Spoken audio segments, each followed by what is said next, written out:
اپنے گھر والوں کے ساتھ اچھے انداز سے نہیں رہتا، وہ آپ کے ساتھ کس وجہ سے اچھے انداز سے رہ رہا ہے؟ کیونکہ اس کا جو نفس ہے وہ اس کو ابھار رہا ہے۔ وقتی طور پر بھائی جان ہوگا، بہن ہوگا، مگر یہ شیطانی عمل ہے۔ شیطان پھر ذہن میں وسوسے لاتا ہے، جس کی وجہ سے پھر گناہوں کی طرف چلے جاتے ہیں۔ اور صرف زنا بدکاری کا نام نہیں، نبی علیہ الصلوۃ والسلام نے ارشاد فرمایا آنکھوں کا زنا بے حیائی ہے، بد نگاہی ہے کہ ہر حصے کا زنا ہے۔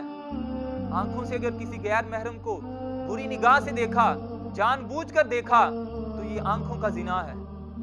ذرا سوچے تو صحیح کہ کتنے دن ایسے گزارے، کتنے لمحات ایسے گزارے جس میں غیر محارم کے ساتھ بات کرتی رہی، غیر محارم کے ساتھ بات کرتا رہا، ان سے ہاتھ ملاتا رہا، ان کو برائی کی نظر سے دیکھتا رہا۔ اور غیر محرم کی طرف تو دیکھنا جائز ہی نہیں۔ وَلَا يُبْدِينَ زِينَتَهُنَّ، اللہ رب العالمین فرماتا ہے اور اپنی زینت کو ظاہر نہ کرو۔ آج آپ شادی ہال دیکھ، بندہ فنکشن پہ چلا جائے، کہیں شاپنگ کرنے چلا جائے، تو جب گھر پر رہتے ہیں تو سادہ رہتے ہیں، مگر جیسے ہی بازاروں میں جانا ہوتا ہے، کسی فنکشن پر جانا ہوتا ہے، تو فوراً تیار ہو جاتے ہیں۔ یعنی کس کے لیے تیار ہوتے ہیں؟ غیر محارم کے سامنے جانے کے لیے۔ اللہ اور اس کے رسول نے تو اس سے منع فرمایا۔ یہ وہ باتیں ہیں، یہ وہ عمل ہے جو ہماری نمازوں کی قبولیت میں رکاوٹ ہے، جو ہماری دعاؤں کی قبولیت میں رکاوٹ ہے۔ ذرا سوچیں تو صحیح، کتنی زندگی ایسی گزار دی، اپنے زندگی کے کتنے قیمتی لمحات ہم نے ان کاموں میں گزار دیے، اور بڑے افسوس سے کہنا پڑ رہا ہے کہ آج بچوں کو معلوم ہی نہیں کہ یہ میرے لیے غیر محرم ہے، مجھے اس کے ساتھ تنہائی نہیں اختیار کرنی چاہیے، میرا اس کے ساتھ ہنس کے بات کرنا، اسلام نے اس چیز کی اجازت نہیں دی۔ اس کی وجہ کیا ہے؟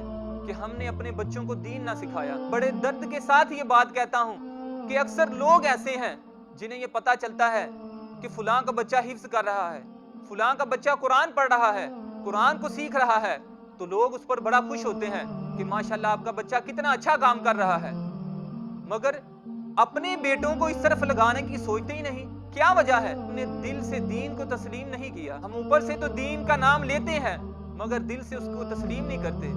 عورت کو اجازت دی، فرمایا وَلَا يُبْدِينَ زِينَتَهُنَّ، اپنی زینت کو ظاہر نہ کرو، مگر اپنے محرم کے لیے، اپنے شوہر کے لیے جب وہ گھر آئے تو بناؤ سنگار کر کے اس کے انتظار میں بیٹھو، اس کے سامنے اچھے انداز سے پیش آؤ، اچھی طرح سج سور کے اس کے سامنے آؤ۔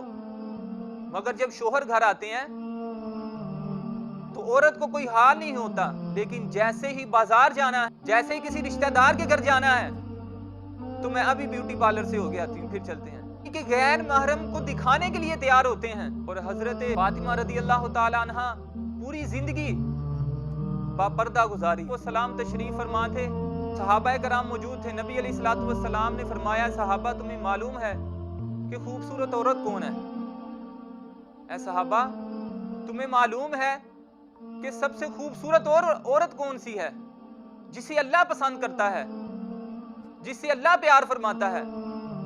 تو صحابہ کرام نے مختلف جوابات دیے، کیا یا رسول اللہ صلی اللہ علیہ وآلہ وسلم سب سے خوبصورت عورت وہ ہے جو 5 وقت کی نماز پڑھتی ہے، نمازوں کو اپنے اوپر لازم کرتی ہے، نمازوں کو پابندی کے ساتھ ادا کرتی ہے، وہ سب سے خوبصورت عورت ہے۔ تو نبی علیہ الصلوۃ والسلام نے فرمایا بات تو تمہاری ٹھیک ہے، مگر تم میری مراد کو نہ پہنچے۔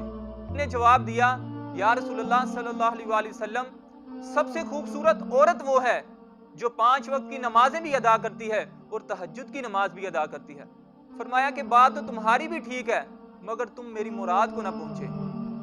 پھر ایک صحابی نے کہا یا رسول اللہ صلی اللہ علیہ وآلہ وسلم سب سے خوبصورت عورت وہ ہے جو 5 وقت کی نمازیں بھی پڑھتی ہے، تہجد کی نماز بھی ادا کرتی ہے اور اپنے آپ کو بے حیائی سے بھی بچاتی ہے۔ نبی علیہ الصلوۃ والسلام نے فرمایا کہ بات تو تمہاری بھی ٹھیک ہے، مگر تم بھی میری مراد کو نہ پہنچے۔ حضرت علی رضی اللہ تعالیٰ عنہ محفل میں موجود تھے، آپ چپکے سے اپنے گھر کی طرف چلے، جا کر حضرت فاطمہ رضی اللہ تعالیٰ عنہ سے پوچھا اے فاطمہ رضی اللہ تعالیٰ عنہ مجمع لگا ہوا ہے، حضور علیہ الصلوۃ والسلام صحابہ سے پوچھ رہے ہیں کہ بتاؤ سب سے خوبصورت عورت کون سی ہے، تو کسی کو جواب نہیں آ رہا، سب کے جواب حضور سن رہے ہیں مگر فرما رہے ہیں کہ تم میری مراد کو نہ پہنچے۔ اے فاطمہ رضی اللہ تعالی عنہا، تم تو بتاؤ کہ حضور کی مراد کیا ہو سکتی ہے؟ تو حضرت فاطمہ مسکرائیں اور کہا کہ یہ تو بڑا آسان سا جواب ہے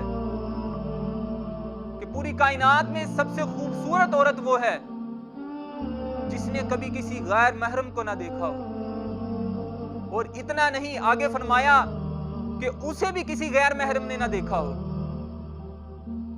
تو حضرت علی جب واپس مجمع میں گئے تو ابھی سوال کا سلسلہ جاری تھا، تو جاتے ہاتھ کھڑا کر دیا، یا رسول اللہ صلی اللہ علیہ وسلم مجھے جواب آتا ہے۔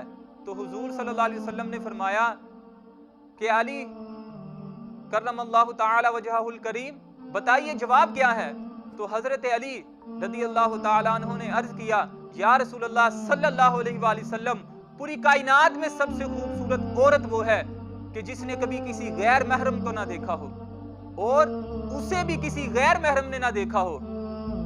تو حضور صلی اللہ علیہ وآلہ وسلم مسکرائے اور فرمایا کہ صحابہ، میں نہ کہتا تھا فاطمہ تو بدعۃ منی، فاطمہ میرے جگر کا ٹکڑا ہے رضی اللہ تعالیٰ عنہ۔ رام نے کہا حضرت علی رضی اللہ تعالیٰ عنہ سے، داد تو آپ کو ملنی چاہیے تھی، مگر حضور صلی اللہ علیہ وآلہ وسلم تو حضرت فاطمہ رضی اللہ تعالیٰ عنہ کی تعریف بیان کر رہے ہیں۔ تو حضرت علی مسکرائے اور کہا کہ بات چھپائی بھی ان سے جن کے لیے اللہ نے پردے نہ رکھے، جن کے لیے اللہ تعالیٰ نے کسی چیز کو چھپا نہ رکھا، بتائی بھی اس کو جو اللہ کے محبوب ہیں، وہ تو سب کچھ جانتے ہیں۔ سب سے خوبصورت عورت وہ ہے، اور ہمارا خوبصورتی کا معیار یہ ہے کہ سب سے خوبصورت عورت وہ ہے جس نے سب سے مہنگا کپڑا پہنا ہے، جو سب سے مہنگی جگہ سے تیار ہو کر آئی ہے، جس نے سب سے زیادہ سونا پہنا ہے۔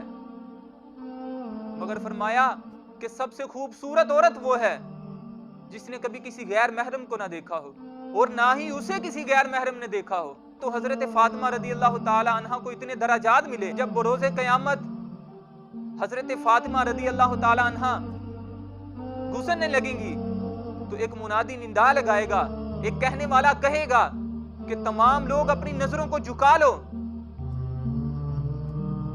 یہاں سے حضرت فاطمہ رضی اللہ تعالی عنہ کا گزر ہونا۔ اور ہمارا ایمان کیا ہے؟ ہم یہ چاہتے ہیں، تیار اس لیے ہوتے ہیں کہ غیر محرم ہمیں دیکھیں اور ان کی شان دیکھیں۔ اللہ خود بیان فرما رہا ہے، اللہ فرما رہا ہے کہ سب غیر محرم نظریں جھکا لیں۔ کیوں جھکا لیں نظریں؟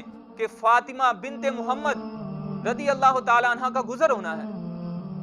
تو ان کو یہ مرتبہ کیوں ملا؟ کہ انہوں نے دنیا میں رہ کر اپنی زندگی کو اپنے رب کی رضا کے واسطے گزارا، قرآن و حدیث کے مطابق گزارا۔